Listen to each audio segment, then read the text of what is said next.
Subscribe করুন tips for tube চ্যানেলটি, আর সবার আগে নতুন নতুন ভিডিও পেতে পাশের বেল আইকনে ক্লিক করুন। হ্যালো বন্ধুরা, কেমন আছেন? আপনারা দেখছেন টিপস ফর টিউব চ্যানেলটি, আর আমি মুকাররম হোসেন আপনাদের সামনে হাজির হয়েছে নতুন একটা টিউটোরিয়াল নিয়ে। আপনারা থাম্বনেল দেখেই বুঝেছেন যে আপনার সিমটি চালু থাকবে, তো এখনই চেক করুন। অর্থাৎ আগামী 26 তারিখে প্রায় 25 লক্ষের উপরে সিম বন্ধ করে দিবে বিটিআরসি। এখন এই যে 25 লক্ষ যে সিমটা বন্ধ করে দিবে, এখন আপনার সিমটা এই 25 লক্ষের ভিতরে আছে কিনা সেটা আপনার জানা দরকার।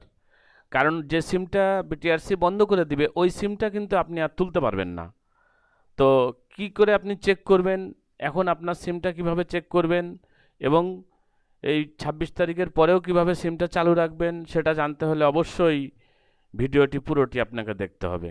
আসছি ইন্ট্রোর পর।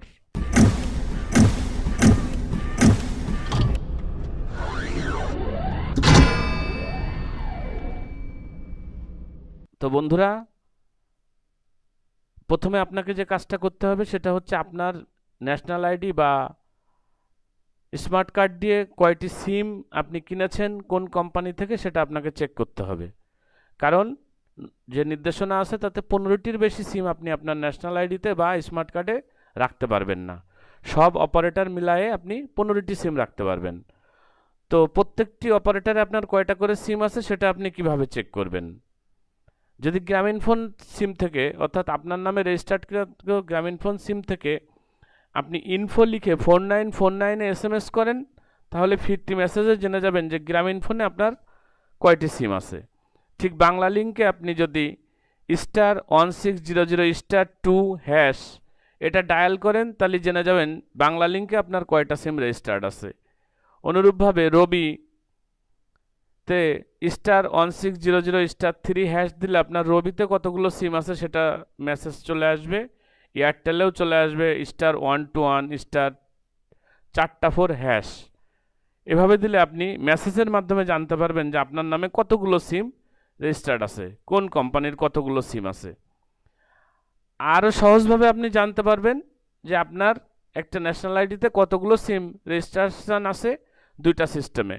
একটা হচ্ছে আপনি SMS করবেন 16001-এ, আপনার ন্যাশনাল আইডি কার্ডের শেষ 4টা ডিজিট লিখে SMS করবেন, তাহলে আপনি জেনে যাবেন যে আপনার ন্যাশনাল আইডি কার্ডে মেসেজের মাধ্যমে আপনাকে জানিয়ে দিবে কয়টা সিম আপনার ন্যাশনাল আইডি কার্ডে রেজিস্টার্ড আছে। অর্থাৎ আপনি প্রত্যেকটা অপারেটর আলাদা আলাদাভাবেও জানতে পারেন, এবং আপনার ন্যাশনাল আইডির শেষ 4টা ডিজিট যদি SMS করেন 16001-এ, তাহলে আপনাকে ফিরতি মেসেজ জানিয়ে দেবে যে আপনার ন্যাশনাল আইডি কার্ডে বা স্মার্ট কার্ডের আন্ডারে কতগুলো সিম, এখন কোন অপারেটরের কতগুলো সিম অ্যাক্টিভ আছে। অথবা আপনি যদি SMS করেন, তাহলে আপনি আপনার ন্যাশনাল আইডি কার্ডের 4টা ডিজিট SMS করবেন 16001-এ, তাহলে আপনাকে ফিরতি মেসেজে জানিয়ে দিবে যে আপনার কতগুলো সিম আপনার স্মার্ট কার্ড বা NIDর আন্ডারে রানিং আছে বা আপনি এ পর্যন্ত উঠিয়েছেন। 15টার বেশি সিম আপনি রাখতে পারবেন না। এখন যদি মনে করেন যে আপনার সিম এ পর্যন্ত ব্যবহার করেন হয়তো 4টা বা 5টা, কিন্তু সিম উঠানো আছে 20টা, তাহলে প্রথম থেকে 5টা অফ করে দিবে বিষয়টা অনেকটা এরকম না, বা শেষের থেকে যে 5টা অফ করে দিবে এরকমও না, যে কোনো 5টা অফ করে দিতে পারে। এখন দেখা গেল যে এটা আপনি ব্যবহার করতেছেন, অফ করার লিস্টে সে এটা পড়ে গেল। আর একবার যদি এটা বায়োমেট্রিক কারণে কোনো সিম অফ করা হয়, সেই সিম কিন্তু আপনি আর কখনোই উঠাতে পারবেন না। তাহলে আপনি যে সিমটা ব্যবহার করতেছেন এটা অ্যাক্টিভ রাখতে গেলে অবশ্যই আপনাকে চেক করতে হবে যে আপনার নামে কতগুলো সিম কোন কোম্পানির এখন অ্যাক্টিভ আছে, এবং 15টার অধিক যদি সিম থাকে তাহলে অবশ্যই অতিরিক্ত যে সিমটি আছে সেটা আপনি বন্ধ করে দিবেন।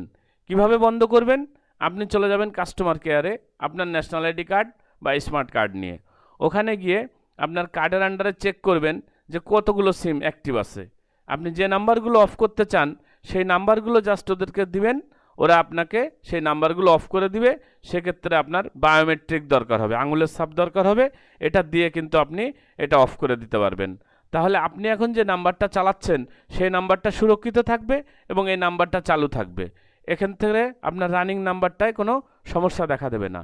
কারণ এর আগে আমাদের যেহেতু একাধিক সিম উঠানো যেত, আমরা আমাদের আইডি কার্ড দিয়ে সিম উঠিয়ে অনেককে দিয়েছি। অনেকের কাছে সিম থাকতে পারে, হয়তো আপনি এখন জানেনও না, মনেও নেই, এরকমও নাম্বার থাকতে পারে। যখন আপনি চেক করবেন, জানতে পারবেন, তখনই আপনি আপনার প্রয়োজনীয় সিমগুলো রেখে বাকি সিমগুলা অফ করে দিবেন। বিটিআরসির নির্দেশনা কি আছে আমরা একটু দেখে নিই। একজন গ্রাহক প্রিপেইড পোস্টপেড মোবাইল অপারেটর নির্বিশেষে সিম বা রিমের সর্বমোট সংখ্যা 15টা নির্ধারণ করা হয়েছে। ইতিমধ্যে যে সকল গ্রাহক উক্ত সীমা অতিক্রম করেছেন সে সকল গ্রাহকদের আগামী 26 এপ্রিল 2019 তারিখের মধ্যে সংশ্লিষ্ট মোবাইল অপারেটর কাস্টমার কেয়ার সেন্টারে নিজে হাজির হয়ে যথাযথ প্রক্রিয়া অনুসরণ করে অতিরিক্ত সিম বা রিম নিষ্ক্রিয় করা অনুরোধ করা যাচ্ছে। অর্থাৎ 26 এপ্রিলের ভিতরে এই আপনার অতিরিক্ত সিমগুলো নিষ্ক্রিয় করবেন, অন্যথায় যে কোনো সিম, অতিরিক্ত যে কোনো নাম্বার বিটিআরসি থেকে অফ করে দিবে। এখানে আপনাকে উল্লেখ করে দিচ্ছে যে আপনার নামে নিবন্ধিত সিম রিম নাম্বার জানতে ডায়াল করুন, অর্থাৎ আপনি যে কোনো অপারেটর থেকে আপনার রেজিস্টার্ড সিম থেকে ডায়াল করুন *16001#। এখানে কোনো চার্জ কাটবে না, আপনাকে জানিয়ে দিবে যে কতগুলো সিম আপনার নিবন্ধিত আছে। আমি আগেও বলেছি, অথবা আপনি এসএমএস করবেন আপনার ন্যাশনাল আইডি কার্ডের শেষ 4টে সংখ্যা এবং পাঠিয়ে দেবেন 16001-এ। ফিরতি মেসেজে আপনি পেয়ে যাবেন যে কতগুলো সিম আপনার রেজিস্টার্ড আছে। নিকটতম কাস্টমার কেয়ারে গিয়ে অতিরিক্ত সিমটা আপনি অফ করে দিবেন, কারণ আপনার যদি অপ্রয়োজনীয় সিমগুলো চালু থাকে সেটা দিয়ে বিভিন্ন রকম অপরাধ কর্মকাণ্ড হতে পারে, অপব্যবহার হতে পারে। সো সেগুলো আপনার বন্ধ করে দিতে হবে, অথবা আপনার যেটা প্রয়োজনীয় নাম্বার সেটা বন্ধ করার হাত থেকে বাঁচতেও আপনার অতিরিক্ত সিমগুলো বন্ধ করে দিতে হবে। তো বন্ধুরা, টিপস ফর টিউব চ্যানেলটি প্রতিনিয়ত এরকম আপনাদের প্রয়োজনীয় বিভিন্ন টিউটোরিয়াল নিয়ে আপনাদের সামনে হাজির হয়। সাবস্ক্রাইব না করলে এখনই সাবস্ক্রাইব করুন এবং এই ভিডিওটি অবশ্যই সংরক্ষণে রাখুন, শেয়ার করুন, কারণ আপনার কোনো বন্ধুর নাম্বার আপনি যদি হারাতে না চান তাহলে অবশ্যই তার মাঝে শেয়ার করে দিন। এখনই এই ভিডিওটি শেয়ার করে দিন, বেশি বেশি করে শেয়ার করে দিন। আর এই সিম সংক্রান্ত বা বিটিআরসির নির্দেশনা সংক্রান্ত যদি কোনো কিছু জানার থাকে অবশ্যই কমেন্টস করবেন এবং চ্যানেলটি সাবস্ক্রাইব করে সাথে থাকবেন। ভিডিওটি ভালো লাগলে লাইক দিবেন। সবাইকে ধন্যবাদ। আগামীতে আবার কথা হবে ইনশাআল্লাহ। আল্লাহ হাফেজ। সে পর্যন্ত ভালো থাকেন।